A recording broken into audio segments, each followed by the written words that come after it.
We're going somewhere else. We're going to how the US and China are preparing for a war. Taiwan's official name is the Republic of China, or ROC.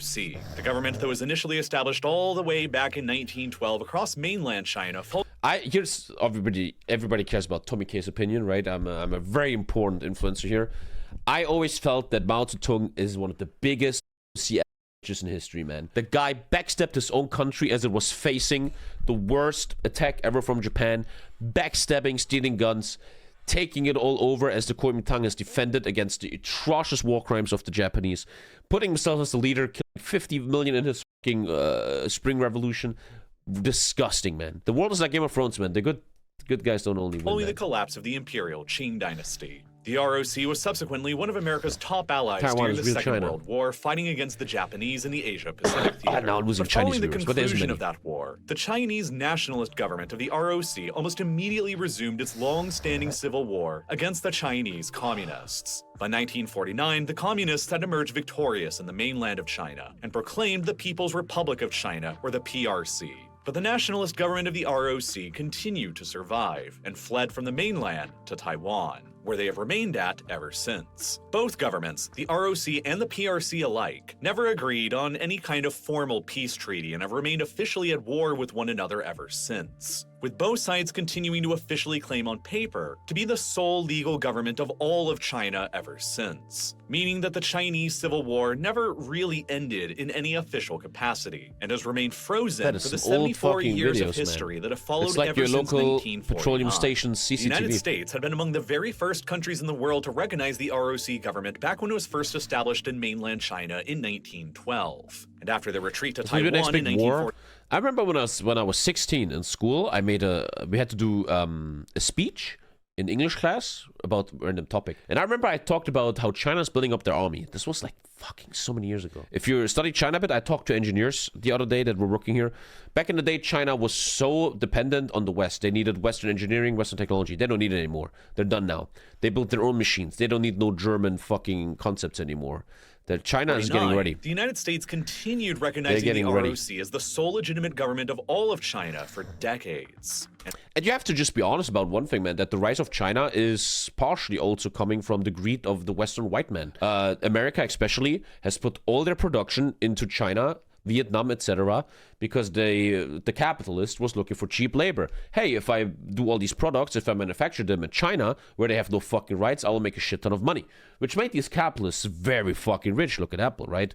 But what happens now is, man, that these Chinese people, man, after many, many years, they're like, hey, Americans, now we have money, we have rights, we have interests. Let's fucking go. In order to deter the larger communist PRC on the mainland, I feel like a lot of human issue can just be put down on a single world, which is greed, right? It's all greed, man. An invasion of Taiwan to defeat the ROC once and for all. The U.S. provided economic and military aid to the ROC government, and the ROC welcomed thousands of U.S. troops to bases themselves on the island, which peaked in the year 1958 when nearly 20,000 U.S. troops were stationed on the island.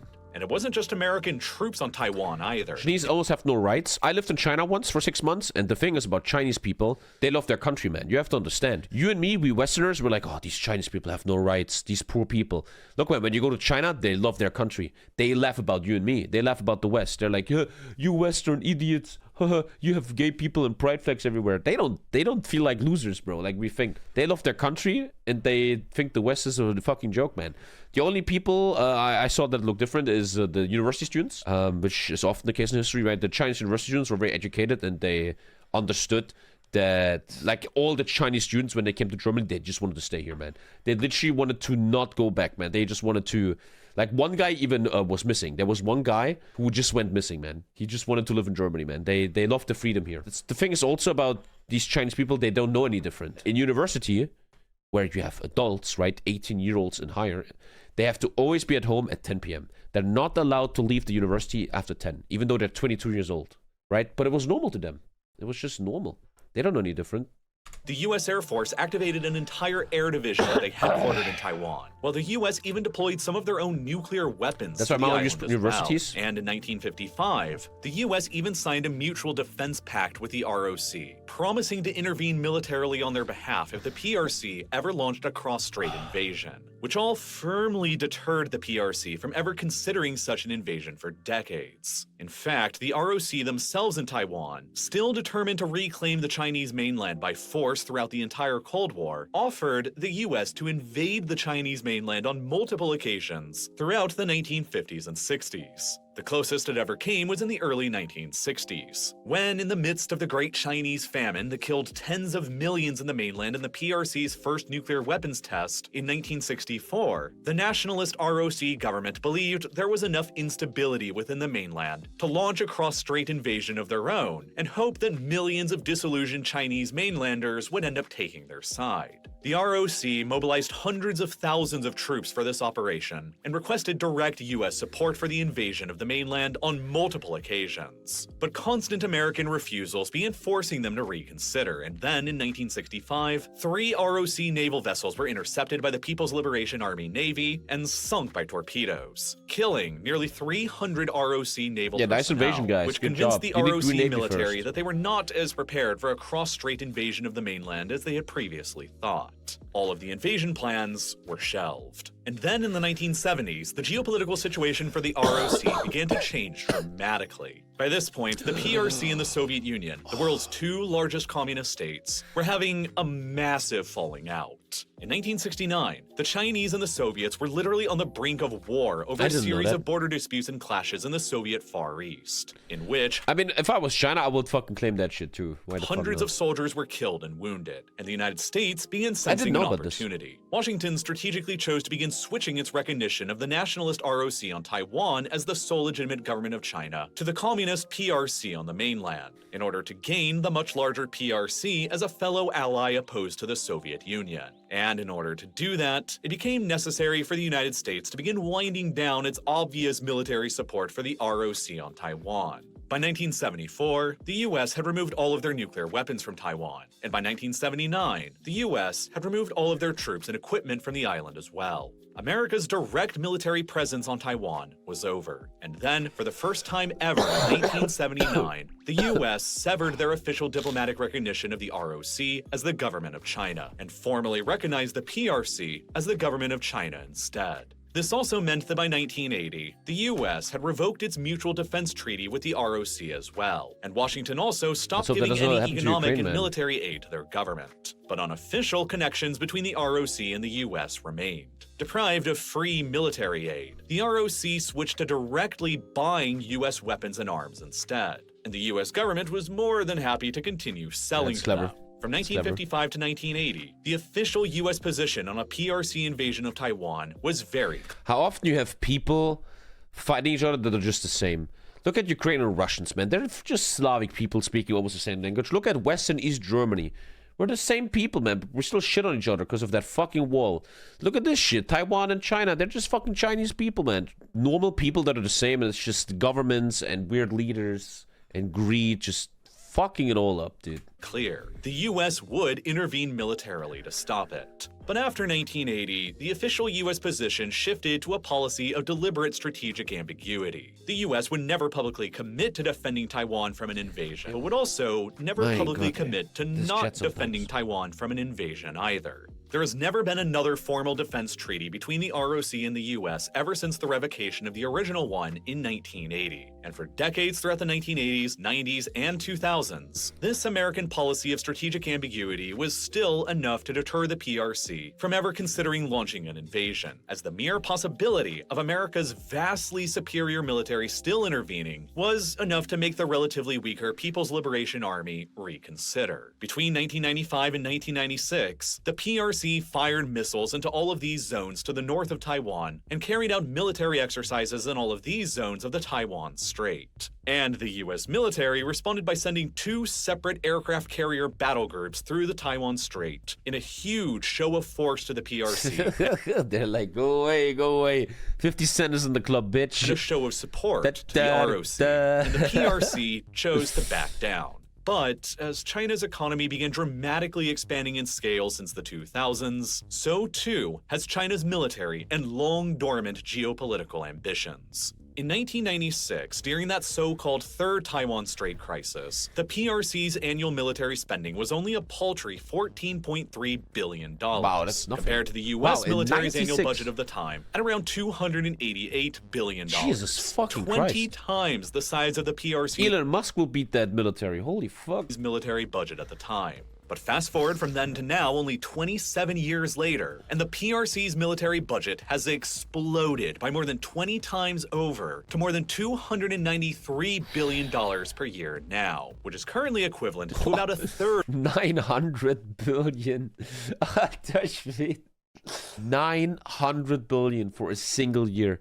And you fuckers are scared of 1 billion to Ukraine. That is of America's military spending, as opposed to only about a 20th back in 1996. That's why there's no healthcare, man. With the collapse of the Jesus Soviet Union Christ. in 1991 and the final resolution of the 900 Sino-Russian land border billion, dispute by treaty in 2003, the PRC's entire northern flank became secure, and a period of relatively friendly relations with Russia has emerged ever since. That freed up the PRC to largely focus on its long-running unresolved maritime disputes with its neighbors instead. Their claim It's obviously a problem if you spend 900 billion a year on your military and you're starting to lose a lot of ground, man. Israel, Hamas, Ukraine, Russia. Even though I think they're not losing. I think that's bullshit. If you look at, for example, Russia, they have just made a fool out of themselves. I think the USA realized, holy shit, Russia sucks at war, bro. They can't even beat Ukraine. Actually, I don't want to be that negative. I think the US is still claims to the Senkaku God or mode right Diaoyu now, Islands man. that are currently administered by Japan. Their unilateral claims to the entire South China Sea through their so-called 9-dash line that directly I read a book years ago that China is stealing sand everywhere. This is actually, you can Google, it's just stealing sand. And they're building artificial islands everywhere to have a basis for when shit goes clashes to with the shit, man. UN. Most pressingly of all, their decades-long demand for the ROC on Taiwan to finally surrender and submit to Beijing, finishing the Chinese Civil War once and for all. It's also crazy how we To all better forgot about enforce the these Hong Kong maritime protests. claims, the PRC spent the later 2000s pouring its defense spending into rapidly building up its naval force, the People's Liberation Army Navy, or PLAN, Man, that into a business built on trial by time world-class like this. navy. By Every time I put people on trial, man, they kind of deserve it, though, man. total number of surface ships, it has since evolved into the largest navy in the world, with a fleet of approximately 300 and Here's Tommy's expert opinion. One thing, as I was living in China, I came across a mentality in China. I saw something in China. And what I saw in China, in every aspect, work, education, military, safety, police, everywhere I looked in these 6 months in China, everything was fake as fuck. They act big, but it was all fake. All the guards at the train stations had no magazines, and they never know what the fuck they were doing. The police didn't do shit. We will just walk past the police. They're like, oh fuck, what should we do? In restaurants was 10 people working. Nobody knew what the fuck a Coca-Cola was, man. They didn't know what to do. That's what I learned in China, man. It's so much fakeness. They act hard, but there was nothing of core in there. Look at Russia, right? Look at Russia. Everybody was so scared of Russia. Oh my God, Russia. Russia's taking Ukraine in 3 days. Look at Russia now. The whole world is laughing, man. Right? And I wonder how much this concept can be applied to China. There's a lot of hot air in that shit. 50 surface I ships wonder. and submarines. Sarpensa has a PLAN video has of that. designed Oh, I and don't know built who that is. 3 of their own modern aircraft That's something I carriers, felt in China, man. dozens Lots of of conventional fakeness, and man. nuclear-powered submarines, and constructed naval and air I will never forget in China, you go to a restaurant and there's 50,000 people working there. And they just worked there to have a job. They didn't do anything. There were so many waiters that didn't do anything. They were just there so they have a job. You know? fields across To the be islands of the fake for the South China stats. Sea, all while increasing their rhetoric that Taiwan must be reunified with the mainland again by any means necessary. And this is all why, ever since the 2010s, the United States has been following its pivot to Asia strategy, which has involved winding down its military engagements in the Middle East and Afghanistan to refocus nearly everything to East Asia instead, with the goal of deterring the PRC from ever launching this invasion of Taiwan that it appears to be preparing for. Even the long-running policy of American strategic ambiguity in regards to a PRC invasion of Taiwan appears to be waning, with Joe Biden, the current president of the United States, publicly stating at least 4 separate times now since he took office that the United States will directly intervene militarily should Beijing choose to invade. Which And to is a back great up his statement, yeah. words, just about Why would you every be against single that? thing that the U.S. foreign policy establishment government and military are doing right now, all around the world, is explicitly being done to counter what the PRC is doing to prepare for its invasion. And just about everything that the PRC is doing is everybody wants to fucking invade each other. likewise Jesus designed Christ. to Can't they counter just watch everything that the streamers United States is happy? doing. The new fine. Cold War is here, and both Beijing and actually knew Washington Cold are War, that's preparing very true, themselves to fight a cataclysmic war over the final fate of Taiwan and Like, that's what I like. What the fuck is that shit? the future of China that What could is end up that? happening before the end of this decade. It is a war that fuck was neither that? Beijing nor Washington Kung Fu truly movie, bro. want, but it is a war that they are both preparing to fight nonetheless. And this is how they are both preparing to do so. For the US, And look at all the videos we're watching tonight. This is why I always urge you American viewers, man. The whole world needs you guys to be united. We need a united USA, man. And this whole Donald Trump thing, man, and fucking storming the Capitol and stuff, that is... This whole war, Democrats versus Republicans, it's not good, man. It's not fucking good, bro. You Americans have to fucking stand together. And the more the US is unstabilized, who's gonna cheer? Who's cheering? Fucking Xi Jinping and Vladimir Putin. They're cheering at your downfall. the greatest difficulty of all in confronting China militarily over Taiwan will be overcoming the tyranny of distance. The distance from the US West Coast to the Taiwan Strait is more than 6,000 miles across the vast and empty Pacific Ocean, while the Chinese mainland is fewer than 100 miles away from Taiwan. It's its entire military machine to the singular goal of taking Taiwan, with Japan is all of such its an bases important and ally here, logistics man. operating South within Korea the too. same theater, whereas the US will simply not have this same geographic advantage. To compensate for that, the Get United Goku? States has long adopted a geographic strategy to confront the PRC, known as the First and Second Island Chains. Article 8, yeah. The first island chain, in theory, begins within South Korea. While not an island in a geographic sense, South Korea still effectively functions as an island anyway because of its completely locked down border to the north, with North Korea that nothing is ever allowed to travel across. The U.S. Sorry if I pause again, but if you look at this stuff, if you look at the state the human race is in, if you look at all the videos I'm watching, I just can't stop believing we're a TV show. I think we're a simulation or something. If you look at the human race, we're perfectly made for entertainment. There's a North Korea and a South Korea, and there's Japan, and then there's a communist China that wants to attack Taiwan. And did you know Russia and Ukraine are fighting? Israel and Hamas, they're like Jews and Muslims or some fucking shit, man. It's like someone planned all this shit. I swear to God. I know I'm getting weird here right now. It is so has permanently weird, huh? maintained a very large troop It's like an anime. So yeah, welcome to Attack on Titan Season 5000. So there's South Korea and North Korea. There's a big wall man. One guy is like led by a fat fuck who likes Dennis Rodman. The other people play StarCraft, man. You can't make this shit up.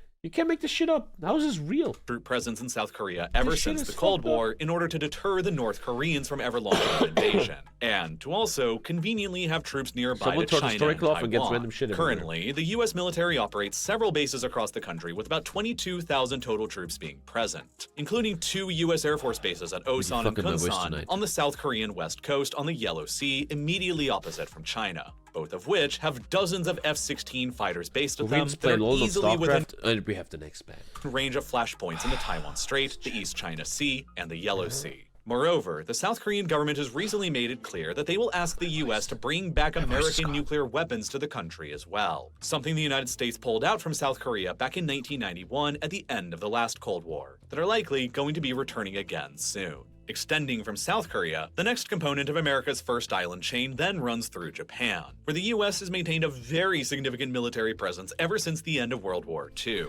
Dude, imagine how cool it must be to be a U.S. soldier in Japan, man. Imagine you're 2 years in Japan, you just eat the ramen, you go to the manga stores, and then you fulfill your dream as a true weeaboo. Imagine living in Japan 2 years and you don't get a waifu. 23, there TommyKay are Bob. around 50,000 U.S. troops deployed to Japan across dozens of different bases all across the country, which now represents America's biggest overseas deployment of troops anywhere in the world. The single largest concentration of U.S. forces in Japan today, however, is not anywhere within the Japanese main islands, but on the Yeah, that's where one of relatively my mobs small is. Japanese island of Okinawa, which is one of the most heavily militarized islands anywhere in the world. Following World War II, the U.S. directly governed Okinawa and all the other small islands in the Ryukyu island chain until they were returned to Japan in 1972. And Okinawa in particular was built up as, essentially, a massive, unsinkable American aircraft carrier in the Pacific fewer than 400 miles away to Taiwan. Still today, approximately 25% of all the land in Japan Okinawa rebuilt is the covered by Yamato. U.S. military bases.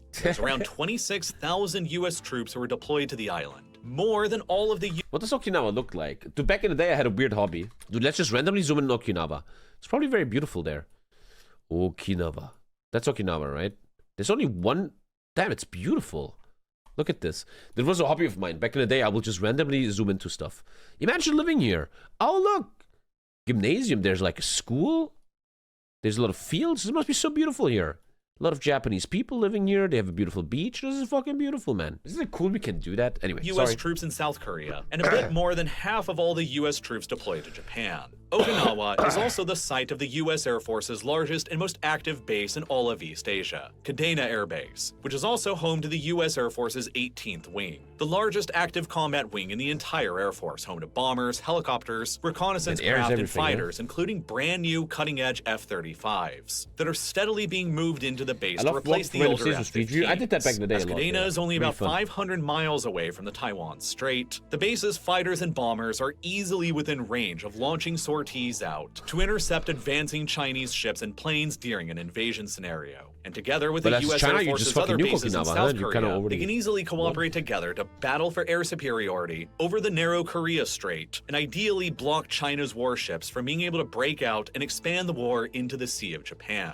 Moreover, the U.S. also maintains its only permanently forward-deployed carrier strike group homeported at Yokosuka, in Japan's Tokyo Bay, Carrier Strike Group 5, the flagship of which is the USS Ronald Reagan, a Nimitz-class nuclear-powered supercarrier that can carry 90 fixed-wing and helicopter aircraft.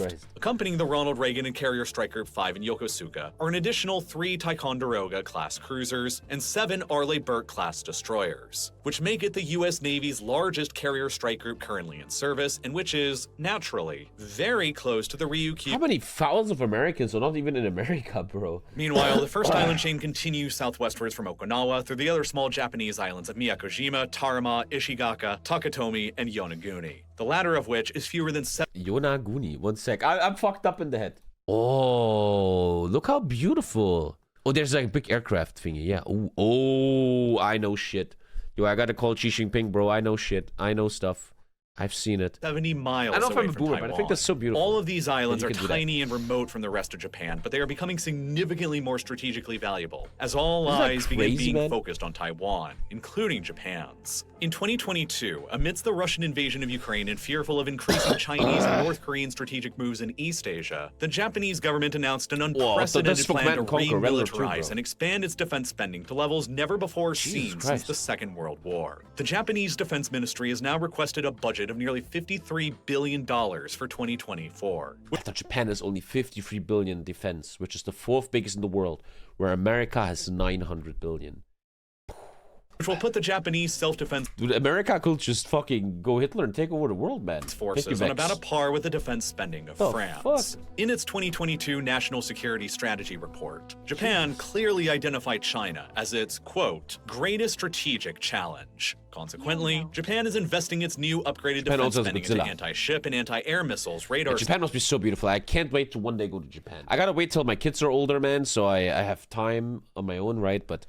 doing a hiking trip and a nature trip in Japan must be so sick. And newer, more advanced fighters and ships. And part of this remilitarization is being focused on building up the Japanese self-defense forces' presence on the southern Ryukyu Islands, extending from Okinawa down to Yonaguni, transforming them into tiny Japanese fortresses. Japan first began militarizing these small islands back in 2016, when they constructed a small outpost on the island of Yonaguni with only 160 troops to conduct coastal surveillance. In 2019, they can go to the observatory. The Japanese built 2 more bases in Miyakojima and further north in Omami-Oshima, both of which were armed with surface-to-air and surface-to-ship missiles. And now in 2023, the Japanese are deploying 570 troops to Ishigaki, along with more surface-to-air and surface-to-ship missiles, with even further discussions on extending even more surface-to-air and surface-to-ship missiles and troops to Yonaguni as well. Unlike Joe Biden's repeatedly firm statements on American support for Taiwan sovereignty, no Japanese government officials have ever publicly stated that Tokyo would actually come to Taiwan's aid militarily as well. Nonetheless, if the Chinese invasion of Taiwan does take place and the US decides to intervene, it's easy to see how the Japanese could end up being dragged into it anyway, especially if Chinese attacks were to happen against US military targets in Okinawa on sovereign Japanese territory. If Tokyo and Washington cooperated together to stop China's invasion fleet then, their primary objective would be to lock down the Ryukyu island chain and deny the PLAN from being able to break through out of the East China Sea and flank Taiwan's critical east coast from the north. The east coast of Taiwan is of the utmost importance to the ROC and the Americans during this potential invasion scenario, because Taiwan is geographically divided into two separate halves by a massive chain of towering mountains that run through the island's interior. The western side of Taiwan is wider, flatter, and directly exposed across the Taiwan Strait to the Chinese mainland, making it the most obvious target for the bulk of the PRC's invasion fleet to target.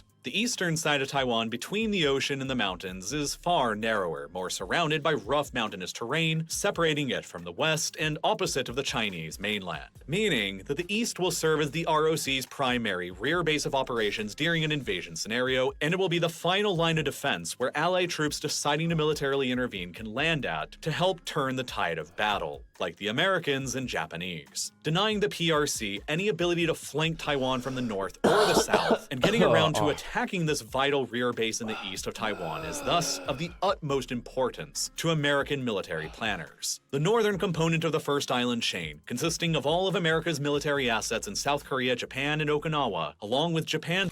These fucking YouTubers nowadays. If you want to brief young American soldiers on the situation, you just watch a YouTuber. Military man. assets in the southern Ryukyu Look at the Islands Ukraine war. Are thus YouTube knows more designed than as the anyone northern else. pincer of Taiwan's outside defense. It restricts China's flexibility of movement during an invasion scenario from getting around to attack Taiwan's east coast from the north, and it limits them into attacking in a more Like YouTube is such a, sorry if I'm always jumping around, but YouTube just has become such an important tool of education. I always imagine that I'm back in school, like a lot of you guys are, and we have YouTube already. When I was in school, there was no YouTube. And like your history teacher says, please tomorrow you have to make a 10-minute speech about fucking Napoleon, right? Dude, you don't have to read a dumbass book or some dumb shit. You just watch a bunch of videos. And you audio-visually get it in. There's cool pictures. It's engaging. It's fun. You learn a lot. And the next day you do a speech in front of the class and you know so much shit thanks to YouTube. YouTube is a beautiful invention, man. predictable, straightforward frontal assault on Taiwan's more exposed west coast directly opposite of the Chinese mainland. Back in my day, it was the internet, man. You had to like get the fucking book that you had to lend these from the library in the school. But in theory, that still leaves the possibility of the PLAN moving to the south instead and flanking Taiwan's critical eastern shore anyway through the wider Bashi Channel that separates Taiwan from the northern Philippine island of Luzon. But of course, the US is preparing extensively for this situation as well, with the next component of its first island chain strategy, the southern pincer coming up from the Philippines. The US and the Philippines, similarly to the US and Japan, have a long and complicated history. The US directly seized the Philippines from Spain back in 1898 and transformed them into a colony that lasted for decades until after the end of World War II in 1946. But even after the Philippines were given independence, the US continued maintaining a huge military presence across the country for decades afterward throughout the Cold War, just like they did in Japan and also in Taiwan itself for a while. America's most significant military bases in the country that remained were an Air Force base at Clark Air Base and a naval base at Subic Bay, which were literally the largest overseas U.S. military facilities for a lot of the Cold War, owing to their strategic location nearby to both Vietnam and to the Taiwan Strait. Dozens of U.S. ships and submarines were present in Subic Bay for decades, but then in 1991, two separate events happened. The Soviet Union began disintegrating, and with it, the Cold War was wrapping up, and in the same year, Mount Pinatubo, only 20 miles away from Subic Bay and only 9 miles away from Clark Air Base, exploded in the second largest volcanic eruption of the entire 20th century, with a force that was 8 times greater than the Mount St. Helens eruption. It was like the Cold War, The eruption I know, virtually bitches. destroyed Clark Air Base outright and buried Subic Bay beneath a foot of ash, which caused massively extensive damage. Before that eruption, the US was negotiating with the government of the Philippines on renewing their lease to both Clark and Subic Bay for $850 million a year. But after the eruption took out Clark and severely damaged Subic Bay, the US lowered the offer to only $250 million a year to renew the lease, which the Philippines refused. Clark was evacuated and returned to the Philippines in 1991, while Subic Bay was decommissioned and returned to the Philippines as well the following year in 1992. And with it, the US military presence in the Philippines was ended for the very first time in nearly a century, which further marked the first time since the 16th century that no foreign military forces were present in the Philippines at all. For the next couple of decades, there would continue to be no US military presence in the Philippines until geopolitical events in the 2010s ultimately ended up bringing them back again. In the early 2010s, China began enforcing its 9-dash line across the South China Sea much more aggressively. They began building military outposts on tiny islands within the exclusive economic zone claimed by the Philippines. Yeah, that's why I read a book that they're building artificial islands there to have more It laid bases. claims to all of the Spratly Islands and the Scarborough Shoal that the Philippines also claim. Chinese warships began patrolling the area and sometimes firing water cannons at Philippine fishing vessels and ordering them to leave from the area. The result is that the Philippines began feeling threatened by China's maritime expansionism in the South China Sea right on their doorstep. And so they chose to begin upgrading their security relationship with the United States again. Thus, in 2014, the Obama administration in the Philippines signed a 10-year-long pact known as the Enhanced Defense Cooperation Agreement, which finally allowed the US to return a large-scale military presence to the Philippines once again. 5 Philippine military bases in the country were opened up to joint control with the US military, and American troops began being stationed at them in 2016. After 24 years of absence, US military bases were back in the Philippines again, and more would follow shortly. In 2023, the Philippines and the US announced the creation of 4 additional joint Philippine-US military bases in the country under the original terms of the Enhanced Defense Cooperation Agreement, which will bring the total number of American military bases in the Philippines to at least up to 9. I say at least because there are even further discussions happening right now between the Philippines and the US to reactivate the old Cold War-era US naval base at Subic Bay again. While not officially happening yet as of the production of this video, the Philippine Navy reoccupied a portion of the base near the end of 2022, while the remainder of the port was acquired by a US private equity firm. If the US Navy returns to Subic Bay again, it would function as an ideal deepwater harbor for some of America's advanced nuclear submarine fleet to station themselves at only a few hundred miles away from the Bashi Channel separating Taiwan from the northern Philippine island of Luzon. But even if the US Navy doesn't do that, just look at the map of the 9 joint imperialism, whatever. That's a good comment. It's not imperialism, man. The Philippines military bases that have already been officially agreed upon just since 2014. 2 out of the 5 previously agreed upon bases from 2014 were on the northern island of Luzon, while 3 out of the 4 recently announced bases in 2023 are also concentrated on this same northern island. Regardless if US naval forces also return to Subic Bay or not, this will already place a very high concentration of American troops within Luzon, very close by to Taiwan's southern flank. In March of 2022, it was revealed that American Jeez, look at that thing, man. What a war machine, bro. Look at that thing. F-22 fighter jets were being deployed to the Philippines for the first time. F-22s in any of these bases on Luzon will be capable of rapidly sorting what company makes them? During an invasion of Taiwan scenario to attack advancing Chinese warships and airplanes. While US deployed HIMARS I used to have stock from Lockheed Martin. Lockheed Martin, actually one of the best dividend stock. No, you guys probably don't give a shit.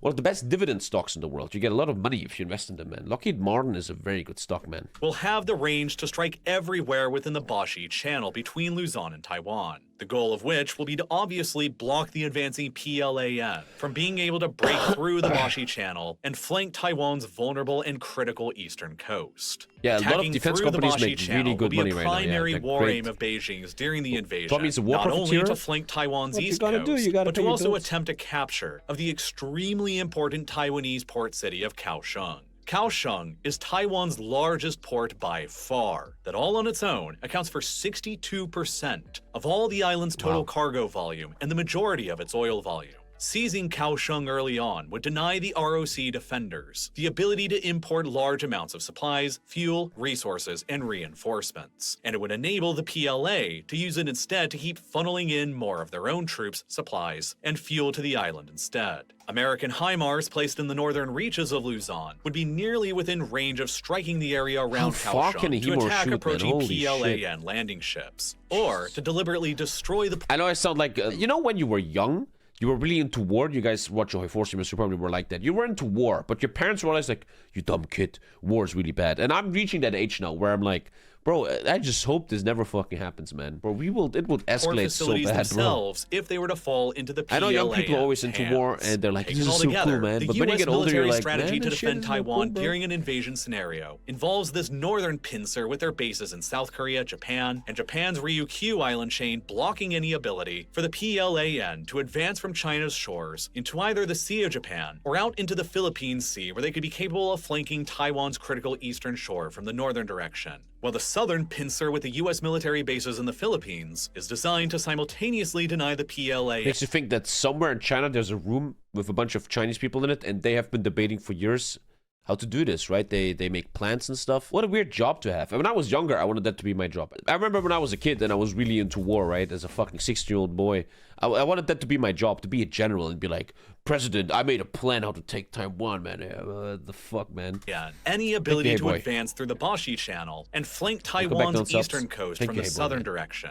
The combined intent is to deny China the flexibility of movement during any invasion scenario, and to force them into only being able to choose a single option. A predictable... But I always felt like when I was younger, I wanted to be a military guy. I always wanted to be have a life in the military. And I always wondered, what if you give your whole life to the military and there's never a war? I always felt like, what a waste. Like just imagine, we're just thinking, right? You're a Chinese general, you're like, yeah, I'm preparing for the invasion of Taiwan.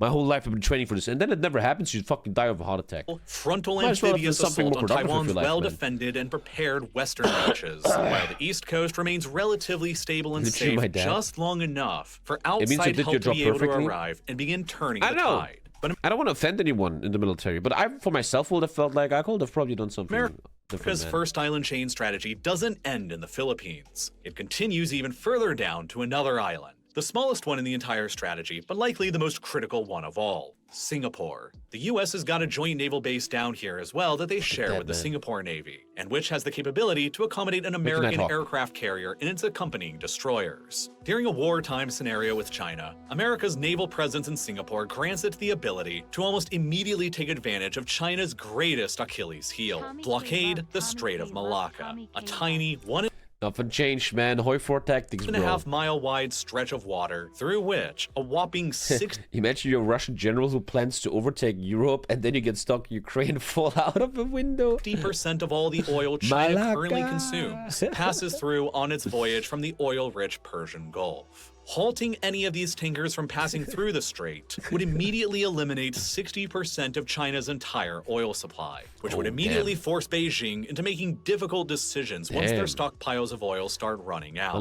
Would they force rationing of oil on billions of Chinese citizens in order to commit more of their dramatically reduced supply to the invasion and war effort? Would their military machine eventually run out of oil and the invasion fail as a result? That looks healthy. What would end up being the long-term impact of the Chinese economy with the immediate destruction of most of its oil supply? It's not a pleasant thought to think about in Beijing, and it's still not the end of America's island chain strategy either. Behind the first island chain is what American military plans. Sometimes I hope that global warming will be an ultra villain that actually unites us all and we don't have to fucking kill each other like this. Planners like to refer to as the second island like chain, the villain which Watchmen. is mostly centered on small U.S. territories of the Mariana Islands and especially Guam. Guam may be a tiny island. It's fewer than 30 miles long and only about 4 miles wide at its narrowest point, but it's very densely populated and home to nearly 170,000 people. It's also one of the most significant bases of the U.S. military. Roughly 1/3 of all the island's land is owned directly by the U.S. Department of Defense, with about 8,000 U.S. troops stationed there with large numbers of fighters, bombers, missiles, and most crucially of all, 5 of America's most advanced nuclear-powered attack submarines. And unlike America's more forward-operating bases in South Korea, Japan, the Philippines, and Singapore, Guam is actually fully sovereign American territory and functions as the U.S. military's largest and unsinkable aircraft carrier in the Western Pacific. It is also the U.S. military's primary logistics hub for supporting all of the more forward-operating U.S. bases in the first island chain. But there's an even bigger rear base that the U.S. military uses even further behind Guam, in Hawaii. Pearl Harbor is on the island of Oahu near Honolulu, and it is the headquarters of the U.S. Pacific Fleet. Around 40,000 more U.S. troops are stationed on the island, and... What a great life you must have to be fucking stationed on Honolulu, man. Crucially, 17 more of America's advanced nuclear-powered attack submarines are headquartered here as being well, a soldier on which is Honolulu roughly a third of all of America's nuclear attack submarines worldwide. Even further back on the U.S. Makes West you wanna Coast are the travel, bro. U.S. Makes you naval wanna bases travel. at Kitsap, Washington, and San Diego, California, But not both summer. of which are home to 1 and 4 more Nimitz-class nuclear-powered supercarriers, respectively. The base at Kitsap is arguably more important than the one in San Diego, though, because it's one of only 2 bases where the U.S. stations its strategic ballistic missile submarines that are armed with nuclear weapons. 8 of these You're nuclear probably stuck as a weapon-armed soldier a lot. I don't think that's how it works. As a soldier, you have a thing called freedom, where you're allowed to leave your barracks and you just go out, man, have a pint with the locals. strategic submarines Find some are nice based girls, at man. Kitsap, along with 2 more nuclear-powered conventional ballistic missile submarines, and 5 more nuclear-powered attack subs. And in addition to Guam, Pearl Harbor, Kitsap, and potentially Subic Bay in the Philippines again, the US is actively working to create yet another nuclear submarine base in the Pacific as well, in Australia.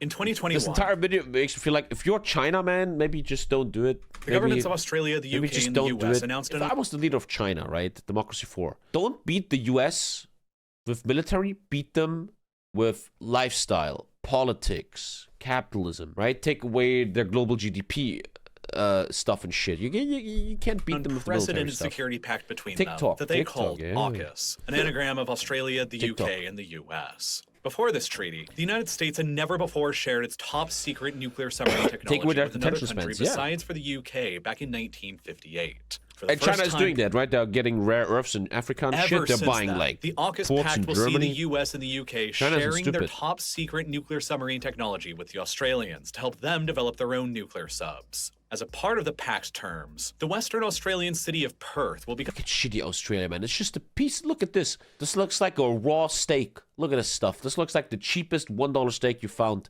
Nobody wants to buy it. What a shitty country. What the fuck is that?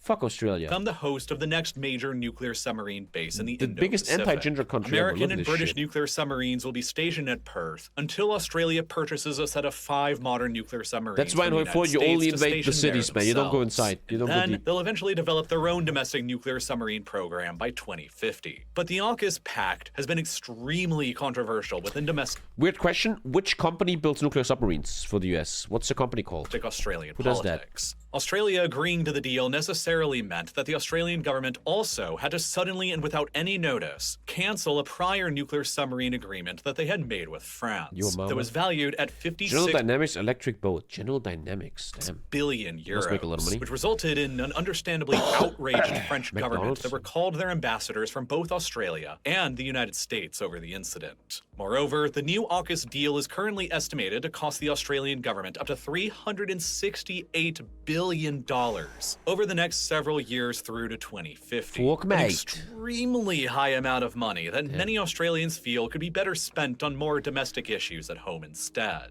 But it's not just the new submarine base at Perth that the AUKUS pact is creating. It's also creating a new major U.S. Air Force base in the far north of Australia, Tyndall, where the United States will be allowed to park up to 6 of their strategic B-52 bombers at. These strategic bombers are capable of carrying nuclear weapons, and they have an operational range of 14,200 kilometers without Oy, oy, needing to oy. refuel, which places Bruh. all of China's most heavily populated regions within their range from Tyndall, together with a nuclear That is a weapon-armed scary fucking submarines at bomber, bro. Kitsap and I was actually building this bomber today in HOI4, and then my game fucking died, man, to and the buggy potential shit. return of American nuclear missiles to South Korea. This represents the full nuclear triad that the United States presents to China within the Indo-Pacific, with potentially soon-to-be land-based missiles in South Korea, sea-based missiles from the submarines out of Kitsap, and air-based bombs from out of Tyndall. One of America's greatest concerns about fighting a war with China over Taiwan will be China's increasingly advanced anti-access area denial, or A2D2 capabilities. China's DF-21A missile has a range of 1,770 kilometers, while their DF-26 missile has a range of 4,000 kilometers. These missiles have dramatically increased China's so-called area of engagement, the area where Chinese conventional missiles can reliably strike enemy targets. On the very first day of the war, the Seems like Modern Warfare is all about intercepting Hudson missiles, man. Institute As the calculated in Israelis. 2022 that China could concentrate up to 11 kilotons of conventional explosive missiles into Taipei, the largest city on Taiwan. From there, with greater distance away from mainland China, China's conventional missile strike capacity diminishes but still remains relatively strong look at that. all throughout the first Look and how second big. island chains, with the capability to even strike American targets as far away as Guam with about 2 kilotons of explosive power in a day. These capabilities make American surface ships, and especially aircraft carriers operating within China's area of engagement zone, highly vulnerable to attack and possible sinking all throughout the first and second island chains, which is why the US military's growing focus to counter China has been relying less on sinkable aircraft carriers and more on unsinkable nearby islands that they can park military assets on, like Okinawa, the southern Ryukyu Islands, Luzon in the Philippines, and also I think that's where I would think that's where Old Yeller lives, right here. That's where one of my mom lives. Guam. In addition Right to there. underwater nuclear-powered submarines that can remain beneath the surface for years at a time and are invulnerable to China's A2D2 capabilities and missiles flying through the air. America's carriers and other surface ships would likely stay far away from Taiwan and far away from China's missiles, preferring to remain further behind within the second island chain, providing air cover for Guam, blockading Chinese maritime trade, and only briefly sailing in and out of China's area of rating, man. engagement Best thing zone to to look for. attack Chinese ships and planes infrequently. If China decided to launch an invasion of Taiwan and the United States did decide And as we saw with Israel and Ukraine, if this war would ever happen for real, man, I'd be back on Twitter, man. I'd be back on Twitter, man, because every 2 seconds somebody uploads a video, man. There's a to rocket in respond Guam. Oh, militarily, somebody US fucking Marines armed with shoot someone anti-ship and in anti-air weapons Hong Kong. would Whoa, likely whoa. quickly move to position themselves across Like, more all of nowadays, it's Japan's so southern social media, Ryukyu right? Islands and all of the Philippines' smaller northern islands within the Bashi Channel, extending all the way up to Little Yami Island, which is fewer than 90 miles away from Taiwan. Their objectives would be to hold their islands at all costs and destroy any Chinese warships and warplanes trying to pass through them to flank Taiwan in the east, buying the ROC defenders on the island enough time until US and probably Japanese reinforcements can arrive on Taiwan's eastern shore. US planes taking off from bases in South Korea, Japan, and the Philippines would immediately try and achieve air superiority all around Taiwan. America's naval assets in Singapore would likely move to sever China's critical oil import route, while America's many Now you also nuclear know why attack they're trying submarines to in the make area India would stealthily pro-Western, right? depart from their bases in Kitsap, Hawaii, Do not Guam, redeem. Perth, and potentially from Subic Bay to accomplish multiple objectives. They would seek to plug up all of the narrow maritime choke points found across the Indonesian archipelago in order to deny China the ability to reroute any of their oil imports from Malacca, while more would patrol like sharks around the other maritime choke points around the Philippines and within the Bashi Channel between Luzon and Taiwan, and in between all of Japan's Ryukyu Islands and within the Korea Strait. All would be given kill orders to immediately attack and sink any PLAN warships trying to break into the Sea of Japan, the Philippine Sea, or anywhere into the wider Indo-Pacific, in order to contain the war to strictly being around China's own immediate shoreline. All of this while America's strategic nuclear triad in the Indo-Pacific theater with assets in Kitsap and Tyndall and probably soon to be South Korea all remain on standby for any potential escalation of the war from beyond Taiwan. Throughout the entire conflict, the specter of a nuclear war Taiwan has a lot of friends, man. Holy shit. erupting between the Who the United fuck was States that and the kid? PRC would permanently loom in the background. Never before in human history have two nuclear-armed military great powers ever gone to war against the other. The PRC wields an estimated nuclear arsenal of around 400 total warheads today in 2023, Yeah. including at least several dozen ICBMs, such as the DF-5B that can strike anywhere on the Earth outside of South America, including anywhere in the US mainland.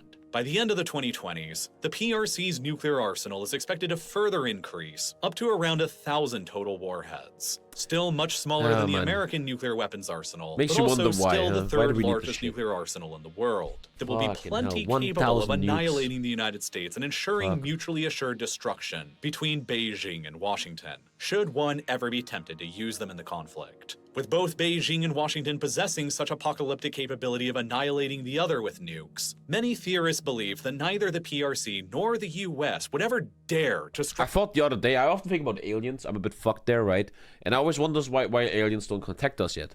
What if aliens, right, have overcome very early on their war tendencies and they're just very nice to each other and they like each other, right? And they're all about education, books, and science. And then they find the human race. And what if aliens are not even close on our level of military. Like, you're an alien and you see the Earth and you're like, huh, these guys are primitive, they're really dumb. Holy shit, what the fuck is a nuke? Holy shit, what the fuck? And they just go, mamma mia, these guns are crazy. This is a warmongering barbarian race, man. Strike each other's mainlands, even with conventional weapons. What if our weapons which would are better than imply alien that the weapons? war would be limited to strictly developed them. maritime, aerial, and amphibious Probably assaults just fucking immediately scared. around Taiwan. And Imagine, dude, I was talking about this. Imagine you're an alien. Would you tell the human race you're here? Because you will probably think that once the human race in the history, once they have space travel, they're gonna fuck you up. Your planet has oil? Oh shit, boy, we're coming. across the many seas and islands of the Indo-Pacific. The U.S. I always thought about this, right? Every movie in Hollywood tells us we're getting invaded by aliens, they're killing us. What if one day, in thousands of years, we're the evil guys. We're the ones invading others in the universe. argues that all of its Ever thought about extensive that? military You ever thought about preparations that? recently What if we're the around evil China cunts? are designed to deter the PRC from ever attempting an armed In invasion Avatar? of I've never Taiwan seen in the that. first place. Oh, we But the from baddies? Beijing's perspective, Evil Terra. all of America's preparations Don't say Terra, man. certainly Makes me feel look bad about Stellaris. extremely aggressive and probably Emperor feel more like protects. the United States is trying to contain them. I mean, Like, if you look at the human race from an objective third view, we're a war race, man. We're all about war, bro. All the money, everything is about war. just look at the map flipped around from their perspective. Their entire coastline is surrounded by U.S. military bases now, which, during a war, will not only severely restrict their Navy's ability to sail out anywhere into the greater Pacific, but will also severely restrict their ability to import critical things they need from abroad, like Yeah, we're oil, playing the gas, Stellaris microchips, DLC and when it even comes out, food. 100%. China could be fairly easily placed under a total maritime blockade by all of the U.S. and allied forces in the first and second island chains. And so there are some who fear maybe that China rather needs to than calm down, deterring the Jesus PRC from Christ. launching an invasion of Taiwan, all of America's extensive military posturing in the area is encouraging the PRC to launch its invasion sooner rather than later instead.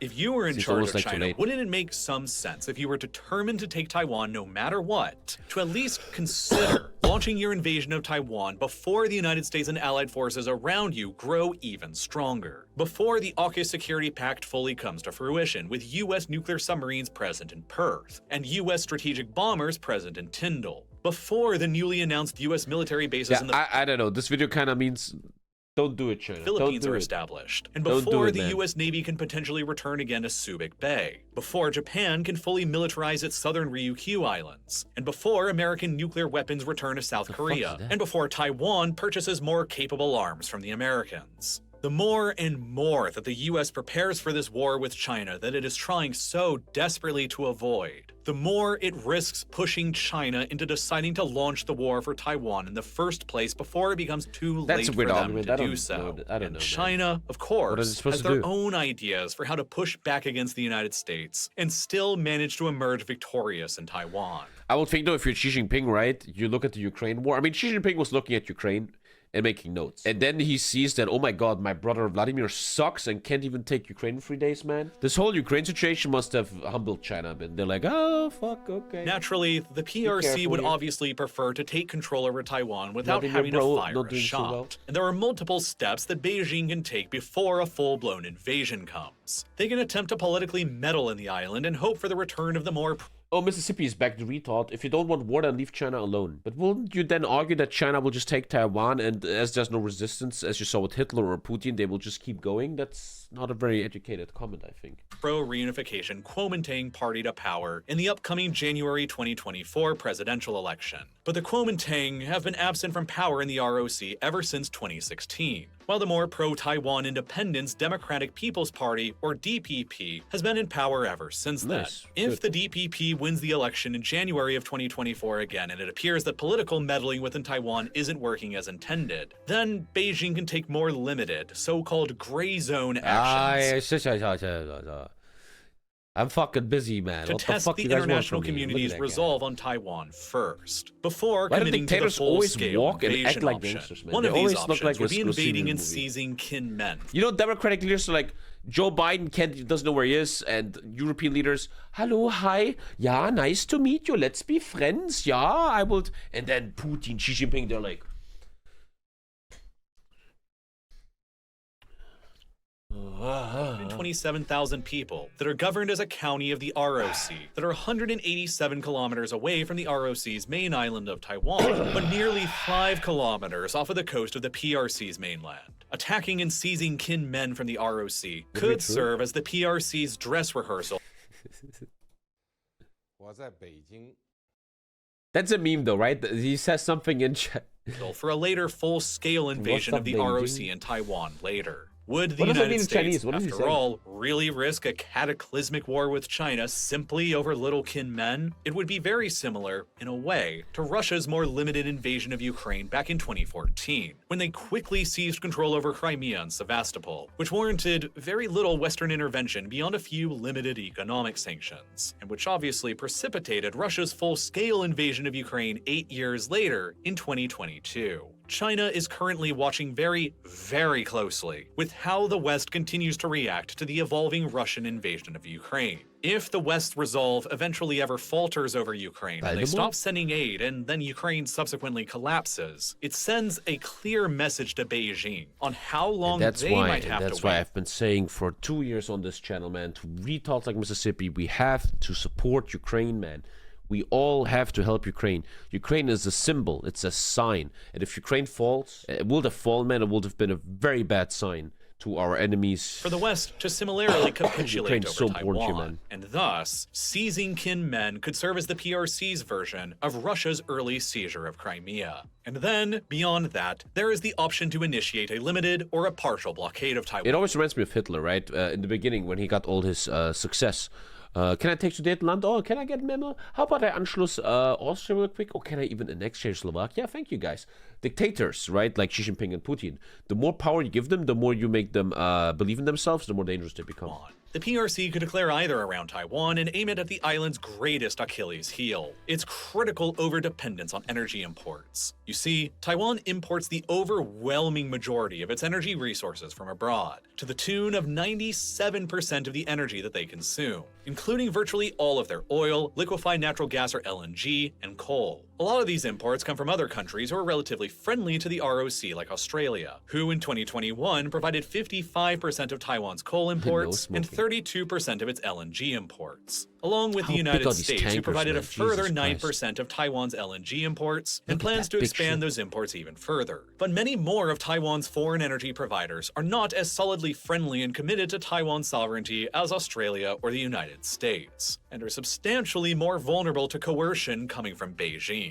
There is Russia, who in 2021 provided roughly 15% of Taiwan's coal imports and 10% of its LNG imports. Russia has previously shown a clear willingness to weaponize its energy resources against Europe during the war in Ukraine, while Russia is increasingly growing more and more dependent upon China at the same time. After the collapse of Russia's energy market in Europe, China has emerged as the largest new market for Russia to sell their vast energy resources to, and consequently, Russia sells vastly more energy resources to China than they do to Taiwan. If Beijing delivered Moscow an ultimatum in choosing between them, it is clear that the Russians would end up choosing China and halt their deliveries to Taiwan. And the Chinese might not stop there. Qatar provides about 25% of Taiwan's LNG imports, while Indonesia provides about 24% of Taiwan's coal imports, and a further 6% of its LNG imports. Qatar sells significantly more of its LNG to China than it does to Taiwan. Indonesia has received billions of dollars worth of investments through China's Belt and Road Initiative, and also sells significantly more raw materials to China than it does to Taiwan. And neither Qatar nor Indonesia have yet agreed to join in on any of the West's financial sanctions against Russia. China could thus, potentially, use a combination of carrots and sticks to convince all three of these countries to at least remain neutral or to even cooperate with a hypothetical Chinese blockade of Taiwan, which will induce significant pressures to Taiwan's energy security and ability to power itself, and further test the resolve of the United States without going full send to the invasion option. And then, of course, if all of these previous options fail to bring Taiwan beneath the PRC's control, there is the full-scale invasion option. The PRC is well aware that this option will be one of the most difficult military operations ever carried out in human history. It will involve the largest amphibious operation in history since the D-Day landings at Normandy during World War II, which will necessitate using thousands of ships, planes, and missiles to accomplish. It is estimated that China will need to commit somewhere between 300,000 to 1 million troops or even more to the invasion to have any hope of victory. And assembling such a massive invasion force with all of their accompanying transport ships and equipment on the western side of the Taiwan Strait will be impossible to hide and all that for one shitty island, from man. American all spy this satellites for this operating shit, man. above. who will quickly begin sounding the alarm over the imminent invasion, just as they began doing in the months leading up to Russia's invasion of Ukraine. The PRC's A2D2 missile capabilities on the mainland are designed to turn the skies dense with Chinese missiles that will keep the American Navy, Marines, and Air Force, along with all of their allies, far enough away from Taiwan and the Taiwan Strait to keep the invasion route open and secure for as long as possible. The PRC will need this because they need to win the invasion of Taiwan as swiftly as possible to have the best chance of success, ideally within days to weeks at a maximum. If they fail to quickly take the island and the war turns into a protracted conflict like Ukraine has morphed into, then the greater the odds will be that it will lose with a US intervention and potentially Japanese, Australian, and UK intervention as well. The longer China's maritime trade and imports of critical raw materials like oil and gas are blockaded, the greater the instability within China will become, to say nothing of the piling casualties and humiliation at not being able to take Taiwan swiftly. The PRC will desperately want to win as quickly as possible, and so, at the onset of choosing to launch the invasion, Beijing will likely have to take the most momentous decision that it will likely ever have to make in its entire history. Whether or not they will launch the invasion with or without a preemptive first strike on United States military assets in the Western Pacific. If they decide not to do that and launch their invasion without attacking the US first, it stands to reason that there might be a chance, no matter how small, that the US has been bluffing this whole time and won't actually respond militarily. Nah. Then, if the US does react militarily, China could attempt to claim that it was the US who fired first, during what they will inevitably be referring to as an internal Chinese matter where the PRC was simply trying to subdue. Yeah, every dictator has to do that first, right? False flag operation. Very important to do that before everyone. But of course, not attacking the US military assets surrounding them first ensures that the US military will be at their full power and be most capable of restricting and defeating China's invasion force quickly. And thus, there is the significantly riskier second option, the 21st century Pearl Harbor. The PRC's conventional ballistic and cruise missiles easily have the range from the Chinese mainland to strike US military targets across South Korea and Okinawa, across the Philippines, and even— It must be so stressful if there's probably somewhere in the world a US military personnel guy, and all he does all day long is wait for the attack. He sits in front of his computer. Are they going? Is there any satellite pictures? What's going on? Are they coming? All day long, you're just fucking checking for that shit. First, before launching the invasion of Taiwan, the PRC could fire hundreds and hundreds of these missiles in a surprise attack across all of these nearby US military bases and facilities in an attempt to preemptively neutralize the US military's early ability to quickly respond to the invasion within the first and second island drink a lot of coffee, which would then watching ideally TommyKay enable the PRC screen to launch its cross-strait invasion of Taiwan rapidly and less opposed at first, enabling them to, hopefully from their perspective, seize control over the entire island quickly and then bunker down on it for the retaliatory attacks by the United States that would inevitably come next. This option is inherently the more risky out of the two, because, for one, it would all but guarantee a ferocious United States response to the scale of the war against Japan in the 1940s. It would also mean that China would be widely perceived as a massive warmonger on the global stage for clearly firing the first shots. China might also still struggle with taking Taiwan as quickly as they had hoped, leading to this eventual ferocious rival of the United States that would probably soundly defeat them anyway. Moreover, the PRC's military is still untested and lacks any real experience, as the last war the country fought in was their invasion of Vietnam back in 1979, which was nearly 4.5 decades ago now. The US military has very recent experience fighting actual combat in comparison, though of a kind that would be very different from the amphibious warfare that would be likely around Taiwan. And in addition to launching the main assault on Taiwan, there would also be a ferocious battle waged across the South China Sea, which the PRC largely claims in its entirety as Chinese territorial waters, backed up by China's claims to the tiny Spratly Islands and the many artificial islands they have constructed that are full of PRC military assets, including naval and air bases and radar stations. The PRC is so aggressive in their claims to the South China Sea and their construction of militarized islands within it because, during an invasion of Taiwan scenario, they want to be able to adequately project power down to Singapore and the US naval base at Changi there, so they can claw the Strait of Malacca open and keep their critical imports of oil and LNG from the Persian Gulf flowing through it, in order to keep their economy and war machine running. Nearly every single foreign policy decision and action that the PRC makes is all about overcoming How this the world will change if critical one day we don't need vulnerability oil that they anymore, man. know the How U.S. it will Navy will massively exploit change during everything. a war.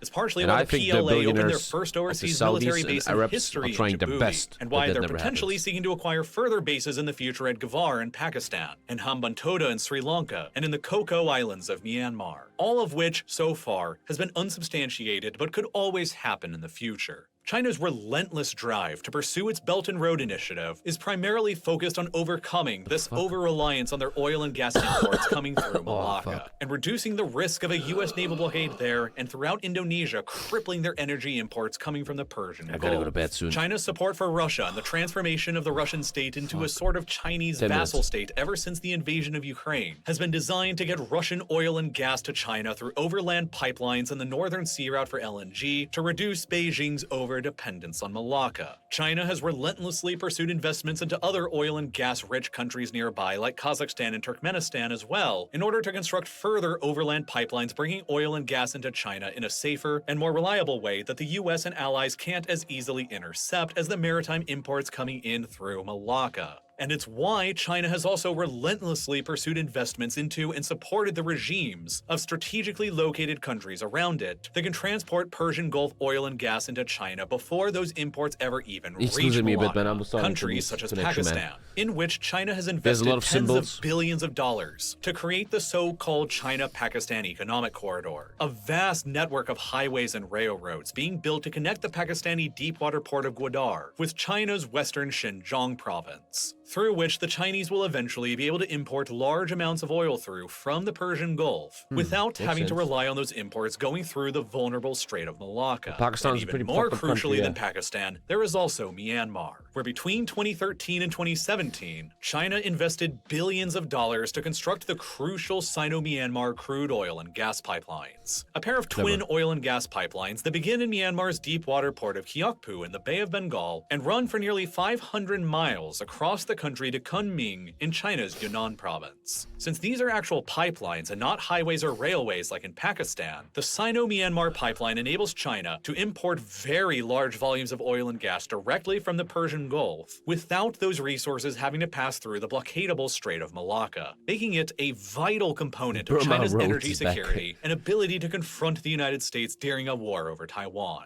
It is also why China so heavily supports the extremely authoritarian military regime in Myanmar, known as the Tatmadaw.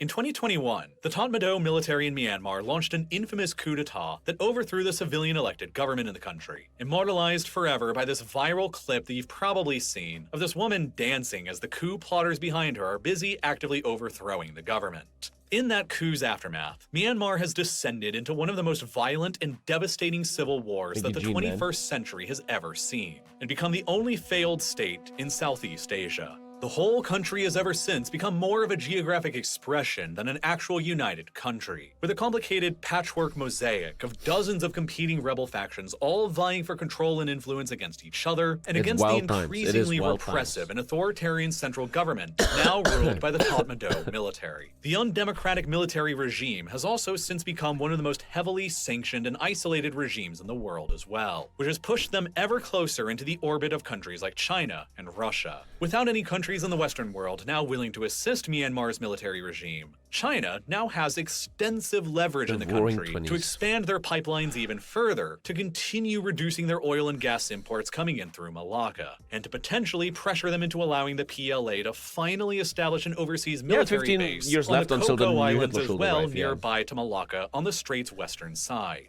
As such, Chinese and Russian military vehicles and planes have been frequently spotted in the service of the Tatmadaw military in its complicated war against the many rebel factions now pushing back against it. Sounds And like a new Beijing Skyrim game. needs the Tatmadaw military to win the civil war in the country, because they need to continue maintaining their ability to keep importing oil and gas through the Sino-Myanmar pipelines in order to keep reducing their over-reliance on energy imports coming through the Malacca Strait, in order to be in a better position to eventually launch their invasion of Taiwan. If the Tatmadaw falls and a new regime unfriendly to Beijing emerges from the chaotic civil war in its place, they could choose to shut the Sino-Myanmar pipelines down when under pressure coming from the You guys United the following, States. man? Jesus. and thus the eventual outcome of the ongoing civil war in Talked like 10 Myanmar minutes has about direct Myanmar. implications on China's ability to eventually seize Taiwan, and America's ability to counter that invasion.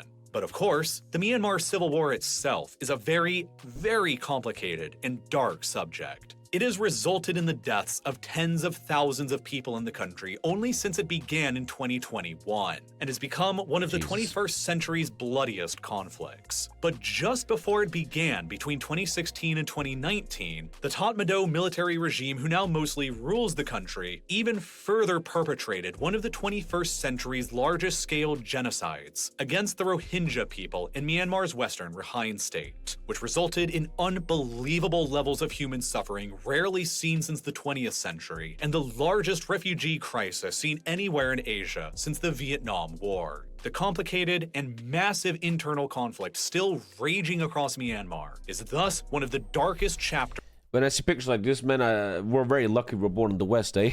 of Jesus all of fucking 21st Christ, century history so far. And it is No phone directly inside. related to everything that you just listened to me talk about throughout this entire video. What are you still doing here, mate? Jeez. Well, if you want to see more, click these videos. Have fun. Looking good, boy.